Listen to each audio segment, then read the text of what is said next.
Anak-anak yang luar biasa, anak-anak kelas 5, perhatikanlah hari ini kita akan mempelajari suatu pelajaran yang sangat menarik, yaitu tentang pangkat dan akar. Tidak terasa ya kita memasuki pelajaran yang ke-78. Ini sangat menarik. Mari kita perhatikan bersama-sama. Anak-anak sudah tahu ya konsep penjumlahan ini. Ada angka 5 yang dijumlahkan sebanyak 3 kali. Kita bisa merangkumnya dalam bentuk 3 dikali 5. Tetapi berbeda jika angka 5 tadi kita kalikan sebanyak 3 kali. Bukan 3 kali 5, tetapi 5 pangkat 3. Kita tulis angka 5, lalu kita tulis angka 3 di atas kecil. Itu dibacanya 5 pangkat 3. Nah, pangkat ini punya nama lain yaitu eksponen. Jika kita melihat sebuah bilangan seperti ini, artinya pangkatnya adalah 3. Dan basis atau bilangan pokoknya adalah 5. Jadi jika kalian melihat bilangan seperti ini artinya 7 pangkat 2. Pangkatnya adalah 2. Basis atau bilangan pokoknya adalah 7. Jika bilangannya seperti ini, maka ini dibacanya 16 pangkat 4. Pangkatnya adalah 4 dan bilangan pokoknya adalah 16. Nah, kalau kita jumlahkan 5 pangkat 3 ini adalah 5 dikali 5 dan dikali 5. Hasilnya adalah 125. Berikut ini adalah beberapa contoh dari bilangan berpangkat dari 3 ya. 3 pangkat 2, 3 pangkat 3, 3 pangkat 4, 3 pangkat 5. Khusus untuk pangkat 2, kita menyebutnya sebagai kuadrat. Ingat ya, khusus yang pangkat 2 kita sebutnya sebagai kuadrat. Kalau kalian melihat angka seperti ini namanya 10 pangkat 2 atau 10 kuadrat. Contoh yang pertama, tuliskan 3 pangkat 3 dalam bentuk bilangan bulat. Artinya angka 3 tersebut kita kalikan sebanyak 3 kali. Hasilnya adalah 27. Contoh yang kedua, jika 2n sama dengan 6, maka berapakah n kuadrat?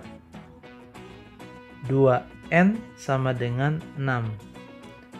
Berarti n adalah 6 dibagi 2 sama dengan 3.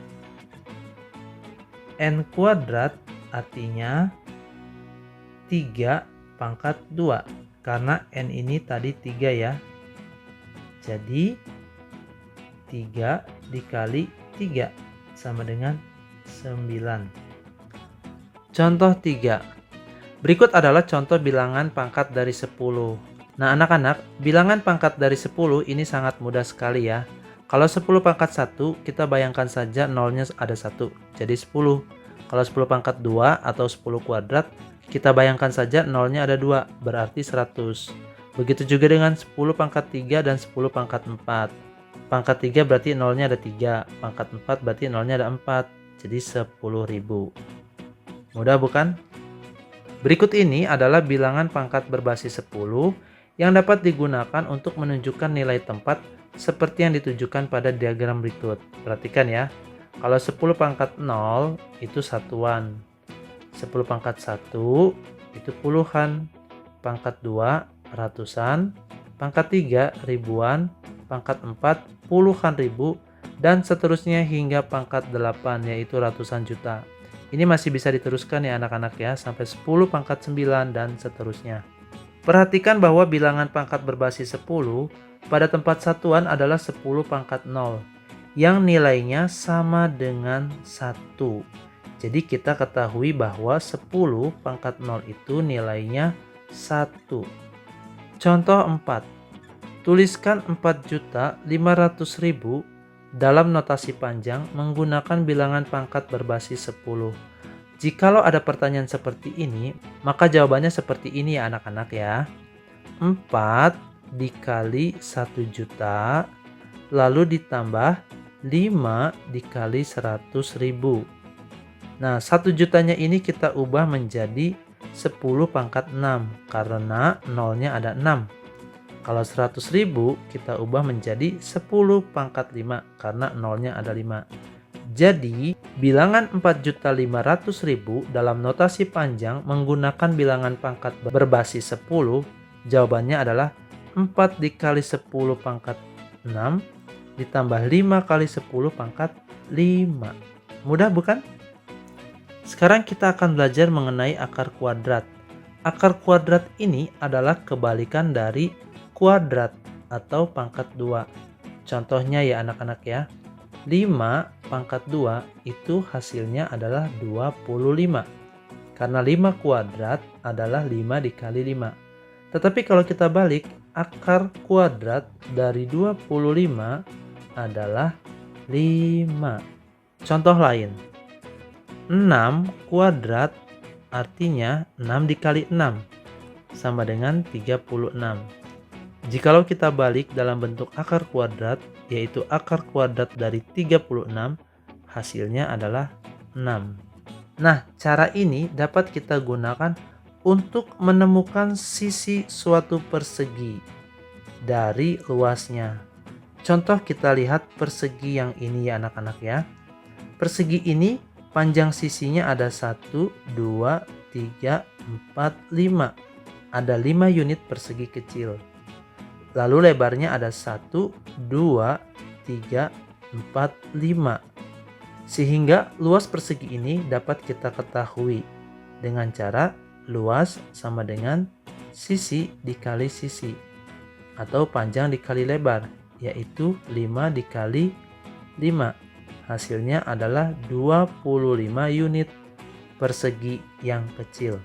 Dari luasnya ini kita bisa mendapatkan panjang sisinya, yaitu 5 dan 5 dengan cara akar kuadrat ini. Kita lihat contohnya. Contoh 5. Sebuah persegi memiliki luas 36 cm persegi. Berapa panjang setiap sisinya? Luasnya tadi panjang kali lebar adalah 36 cm persegi. Karena persegi itu memiliki sisi yang panjangnya sama, berarti dua angka yang di sini harus angka yang sama. Angka berapakah itu? 6 dan 6. Berarti panjang setiap sisi persegi tersebut adalah 6 cm. Untuk memudahkannya, kita menggunakan akar seperti ini. Akar dari 36 adalah 6. Jadi, jika kita menemukan sebuah persegi dengan luas sama dengan 49 cm persegi, maka panjang sisinya adalah akar dari 49, yaitu 7 cm. Contoh 6. Temukan akar dari 100, yaitu 10. Karena 10 dikali 10 adalah 100. Sekali lagi ya Bapak sampaikan, pangkat 2 atau kuadrat adalah kebalikan dari akar kuadrat. Contohnya Bapak sebutkan lagi. 8 pangkat 2 artinya adalah 8 dikali 8 atau 8 kuadrat. Hasilnya adalah 64. Nah, kebalikannya adalah akar. Akar dari 64 adalah 8. Untuk lebih memudahkan pelajaran ini, buatlah tabel seperti ini anak-anak. Nanti kalian akan menemukan bilangan pangkat 2 atau bilangan kuadratnya pada baris yang ini. 1 kuadrat atau 1 kali 1 adalah 1, 2 kuadrat atau 2 kali 2 adalah 4, 3 kuadrat adalah 9, 4 kuadrat adalah 16, 5 kuadrat adalah 25. Contoh ke-7. Bandingkan hasil dari akar kuadrat 9 ditambah 16 dengan akar 9 ditambah akar kuadrat dari 16. Akar 9 ditambah 16 adalah akar 25. Hasilnya adalah 5. Sedangkan akar 9 itu 3.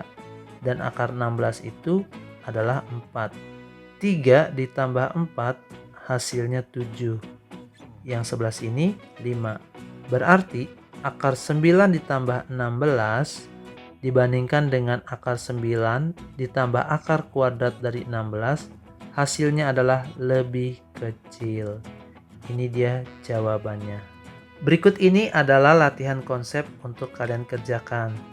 Kerjakan dengan teliti ya anak-anak ya, supaya hasilnya maksimal. Setelah latihan konsep, kalian juga akan mengerjakan pekerjaan rumah keesokan harinya.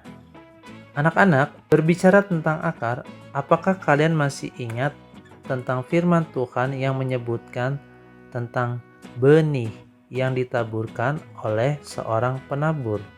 Ada benih yang jatuh di pinggir jalan, ada benih yang jatuh di tanah yang berbatu-batu, ada juga benih yang jatuh di semak duri, dan yang terakhir, ada benih yang jatuh di tanah yang baik.